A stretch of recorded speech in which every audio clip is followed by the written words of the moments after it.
Alright, let's go. Number 10. The Hilbert Hotel Paradox.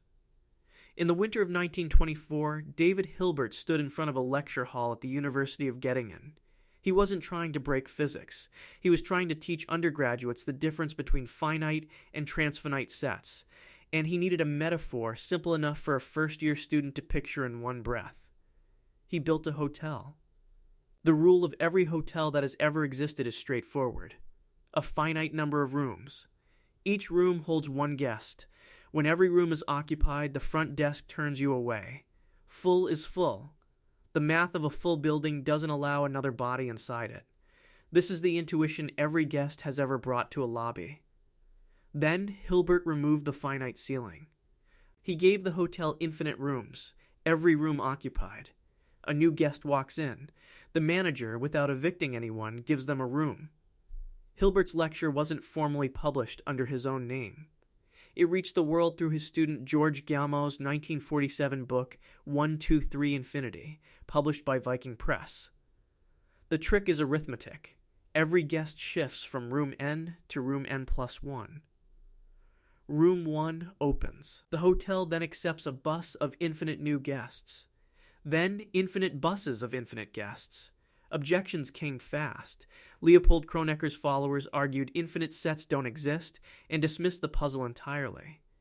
Constructivists led by L. J. Brouwer said any object requiring completed infinity was mathematically illegitimate. Ultrafinitists later argued numbers larger than we can compute don't exist at all. None of these succeeded in removing the paradox from mainstream mathematics. The hotel is now taught in every set theory course on Earth. Every rule you learned about full quietly assumes the universe is finite.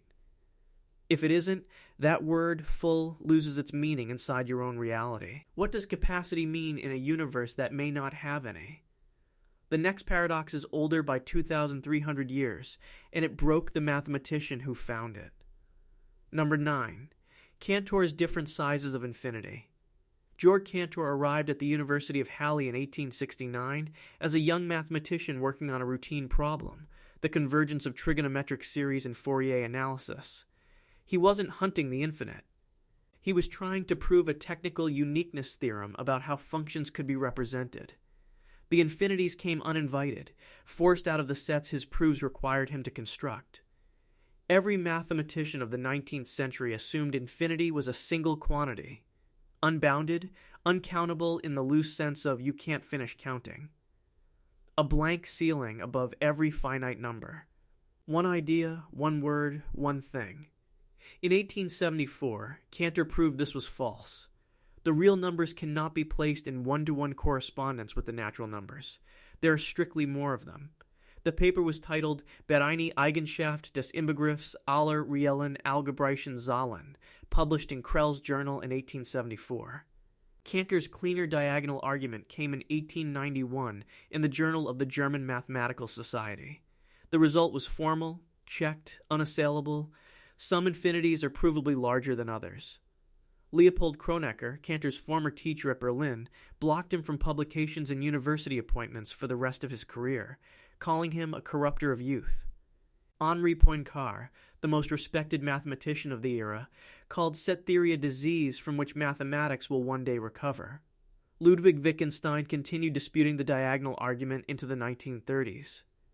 Cantor himself suffered repeated psychiatric breakdowns, dying in a sanatorium in Halle in 1918.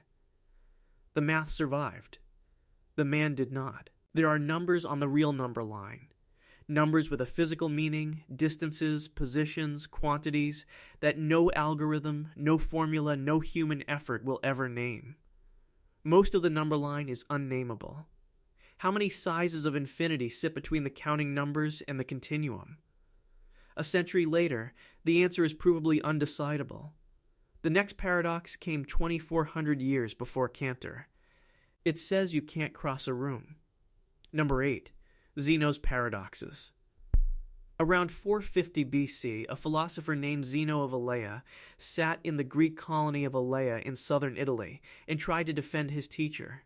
His teacher, Parmenides, held a position even other philosophers considered absurd, that change and motion are illusions. Zeno wasn't trying to break physics. He was arguing for his mentor, and he built a chain of paradoxes to force critics to defend motion itself. Motion is the most obvious fact in your body. You raise a hand. You cross a room. The distance is finite. The time is finite. Nothing complicated should be happening. To reach the far wall, Zeno noted you must first reach the midpoint. Before the midpoint, the quarter point. Before that, the eighth. Infinite steps. Finite time. On paper, motion becomes impossible. Zeno's original writings are lost. His paradoxes survive through Aristotle's Physics, Book 6, written around 350 BCC, where Aristotle recorded them precisely so he could try to refute them. Formal mathematical resolution came only in the 19th century. Augustin Louis Cauchy at Cole Polytechnique in the 1820s and Karl Weierstrass at Berlin in the 1850s built the theory of convergent infinite series that lets an infinite sum of shrinking terms add to a finite total. Aristotle's potential versus actual infinity argument satisfied philosophers for a millennium but not mathematicians.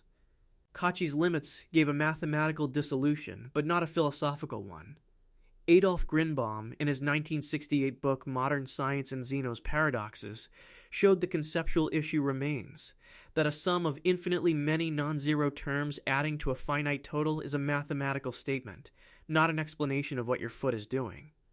Every second, your body traverses a mathematically infinite sequence of positions.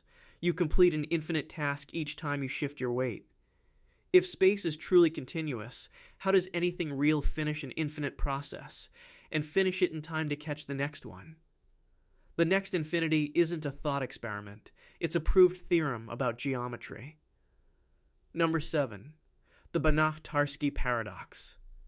In the 1920s in LWW, then Polish, now Ukrainian, two young mathematicians named Stefan Banach and Alfred Tarski were sitting in a caf working on measure theory. The question was routine and technical. Which subsets of three-dimensional space can be consistently assigned a volume that obeys the ordinary rules of addition? Cut an apple. The pieces sum to the volume of the apple. Conservation of measure. This is the rule every carpenter, every chemist, every child with a knife has ever obeyed. Volume doesn't multiply when you rearrange the pieces. Banach and Tarski proved that a solid sphere can be decomposed into 5 pieces, rotated and translated with rigid motions, and reassembled into 2 solid spheres, each identical in volume to the original. Their paper, Sur la composition des ensembles de points en parties respectivement congruentes, appeared in Fundamenta Mathematicae in 1924. The proof relies on the axiom of choice, a principle most working mathematicians accept, and on the strange truth that a sphere contains subsets so intricate they cannot be assigned a volume at all. These non-measurable pieces are what the theorem exploits. Attempts to blame the axiom of choice were made, but rejecting it breaks too much of the rest of mathematics. Robert Solovey's 1970 model in the Annals of Mathematics showed a world without the axiom as possible, but almost no one wants to live in it. Attempts to argue the pieces are unphysical work only if you deny space is a mathematical continuum. Attempts to restrict the theorem to abstract sets and not real matter succeed for atoms but fail for the geometry itself. The theorem still stands. The mathematics we use to describe your body, the room you're in, and the space around you, that same mathematics permits the exact duplication of matter through pure rearrangement. If our best description of physical space allows one ball to become 2, and reality plainly does not, which one of them is telling the truth about the world? The next infinity leaves pure math behind. It sits inside our best theory of gravity. Number 6. The singularity infinities in black holes. In the early 1960s at Birkbeck College in London, a mathematician named Roger Penrose was trying to answer a question that had bothered physicists for decades. The Schwarzschild solution of general relativity, written by Carl Schwarzschild in 1916, had a strange point at its center where equations divided by 0. Was this a genuine feature of gravity, or just a mistake in the coordinates? General relativity treats space-time as smooth. Curvature is finite. Predictions are well defined.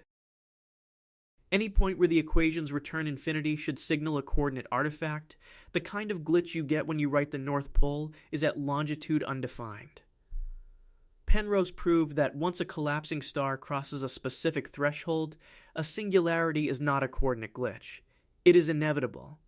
A point of infinite density and infinite space-time curvature is forced by the geometry itself. Penrose's paper, Gravitational Collapse in Space-Time Singularities, appeared in Physical Review Letters in January 1965. Stephen Hawking extended the result with Penrose in a series of papers between 1966 and 1970, culminating in the Hawking-Penrose singularity theorems. Penrose received the 2020 Nobel Prize in Physics for exactly this work. Penrose himself proposed the cosmic censorship conjecture in 1969 to hide singularities safely behind event horizons. That conjecture remains unproven half a century later. Quantum gravity should regularize the divergence, but no working theory of quantum gravity exists. Loop quantum gravity avoids singularities in toy models, but hasn't been extended to full four-dimensional physics. String theory offers replacements, but no empirical evidence. Every escape route is a hope, not a solution. Somewhere near the center of every black hole in the observable universe, physics as you understand it stops. The mass that once formed a star, mass that could have formed you, is inside that point. If our best theory of gravity predicts infinity at the heart of every collapsed star, what is gravity actually doing when infinity begins? The next infinity isn't in gravity. It's in the equations that describe every particle inside your body. Number 5. Renormalization in quantum field theory. In the late 1940s, three physicists working independently, Julian Schwinger at Harvard, Richard Feynman at Cornell, Shinichiro Tomonaga at the University of Tokyo, were trying to calculate a simple number. How does an electron behave in the presence of its own electromagnetic field? A routine correction. Second-order perturbation theory. Nothing exotic. Perturbation theory in quantum mechanics is a sum. You start with a rough answer, then add smaller corrections. Each successive term is meant to be finite, small, and shrinking. Add them all together and you get a precise answer to compare against experiment. Every correction beyond the first order came back infinite. Not very large. Divergent, the equations returned infinity for questions with obvious finite answers like the mass of the electron. Schwinger, Feynman, and Tomonaga developed renormalization independently between 1947 and 1949. Freeman Dyson at the Institute for Advanced Study published the paper in Physical Review in 1949 that proved their three approaches were mathematically equivalent. The three original architects shared the 1965 Nobel Prize in Physics. Kenneth Wilson's 1971 papers on the renormalization group at Cornell later explained why the trick works, earning him a Nobel in 1982. Paul Dirac never accepted it. In interviews until his death in 1984, he called renormalization an ugly and incomplete procedure and predicted the theory would eventually be replaced. Attempts to derive finite results directly from first principles have failed for 80 years. Attempts to make gravity renormalizable have failed for the same 80 years. Wilson's explanation showed the trick was internally consistent, not that it was right. The equations that describe the electrons inside every atom of your body require you to subtract infinity by hand before they yield answers that match reality. If the mathematics of matter demands the deletion of infinity to produce finite answers about your own atoms, how much of the theory are you actually using, and how much are you patching? The next infinity isn't about equations, it's about the size of everything. Number 4. The infinite universe versus the observable universe. In late 1979, a young postdoc named Alan Guth at Cornell was working on the hierarchy problem in grand unified theories. He was trying to explain why magnetic monopolies predicted by Guts weren't observed in nature.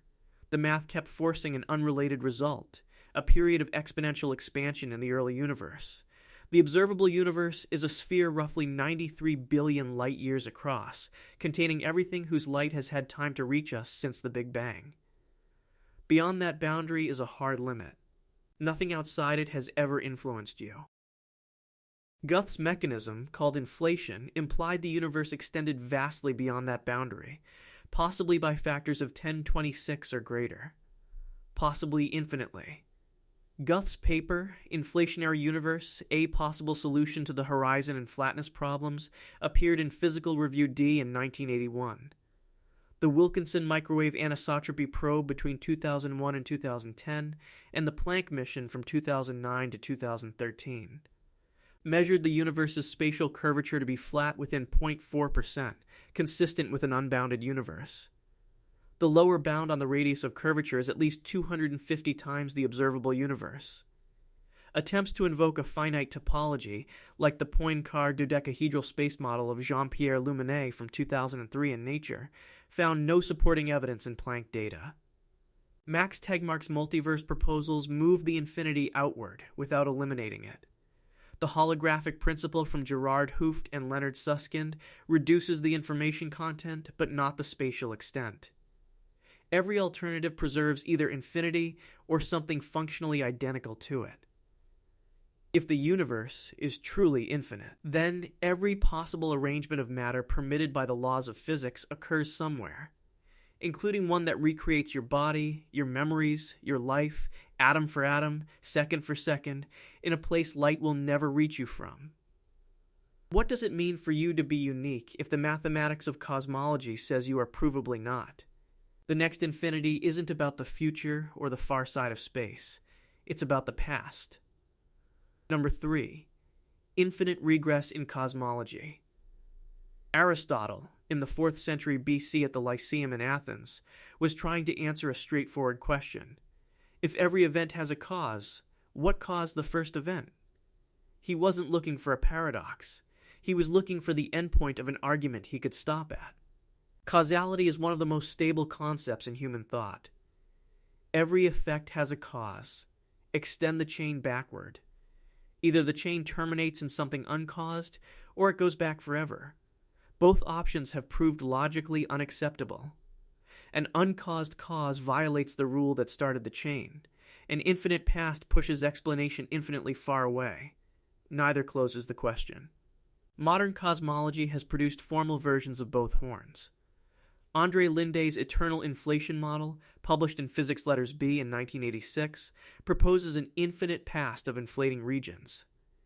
Anthony Aguirre and Stephen Grattan, in a 2003 paper in Physical Review D, constructed a formally past eternal inflating universe. Then Arvind Borde, Alan Guth, and Alexander Vilenkin, in a 2003 paper in Physical Review Letters, proved that any spacetime with an average positive expansion rate must have a past boundary. The Borde-Guth-Vilenkin theorem closed the past eternal escape. The Hartle-Hawking no-boundary proposal from their 1983 paper in Physical Review D avoids a beginning but requires imaginary time, an interpretation still debated 40 years later. Roger Penrose's conformal cyclic cosmology, laid out in his 2010 book Cycles of Time, proposes repeating aeons, but has produced no confirmed observational signature. Every attempt to defeat the regress introduces a new premise that itself demands an explanation. The most fundamental question you can ask about your own existence, why is there anything at all, bottoms out in a chain that either goes back forever or terminates in something inexplicable. There is no third answer known. If infinity backward and a first cause are both unacceptable, what kind of answer are you actually waiting for? The next infinity is famous, and its implication is quietly the strangest one on this list. Number 2. The infinite monkey theorem. In 1913, the French mathematician Miles Borel at the Sorbonne was writing a technical paper on statistical mechanics and thermodynamic irreversibility. He was trying to give students an intuition for how improbable events behave under infinite time. The monkeys were an illustration. They took over the argument. Random processes should produce randomness. Noise, meaningless strings of characters. Structure, a sentence, a paragraph, a play, should emerge only from intention. Borel proved that given infinite time, any finite sequence occurs. Not probably occurs with probability 1.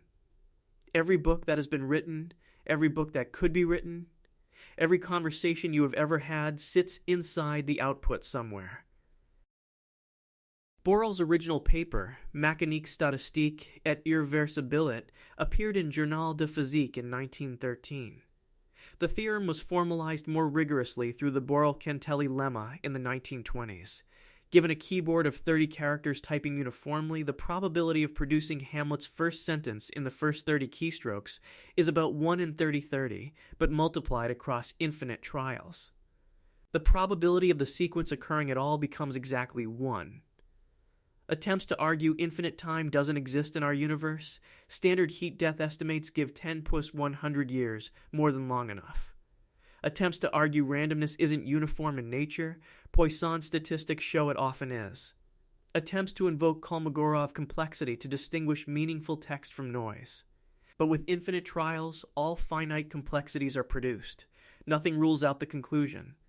If the universe runs long enough, or extends far enough, then every private thought you have ever had, every version of your own life, every death, every child, every choice, has already been written somewhere by nothing but chance. You are not the author. You are one of the outputs. In an infinite process, does the word meaning survive at all, or does it dissolve into a probability of 1? That leaves one entry. It's not a paradox.